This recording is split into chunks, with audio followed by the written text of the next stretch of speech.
2024 সালে গেল রমজানে আমরা সোনারগাঁও হোটেলে ছোট্ট একটা আয়োজন করেছিলাম। আমরা আমাদের দলের নামেই বুকিং দিলাম।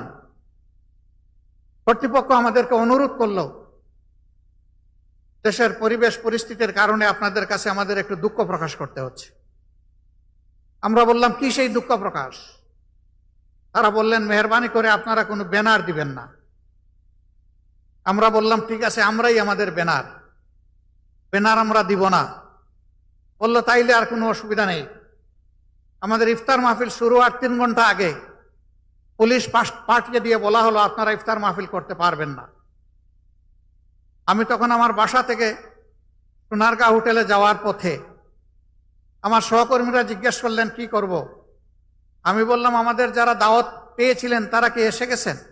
বলে যে হ্যাঁ, তাদের অনেকেই এসে গেছে। আমি বললাম যে তাদেরকে বলে দিন আমাদের মেহমানরা এসে গেছেন, পারলে তোমরা বের করে দাও, আমরা কাউকে এখান থেকে বিদায় দিতে পারবো না এবং আমি আসছি।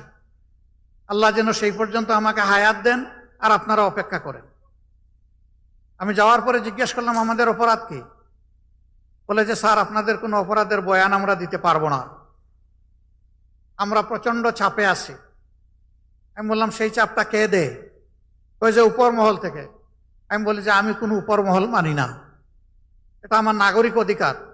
আমি কোনো অবৈধ পার্টি নয়, আমি কোনো নিষিদ্ধ পার্টি নয়, আমার এখানে অধিকার রয়েছে। আমার অধিকারের বলে এখানে আমরা আজকে দাওয়াত দিয়েছি মানুষকে, আর সেই দাওয়াত কবুল করে লোকেরা এসেছে।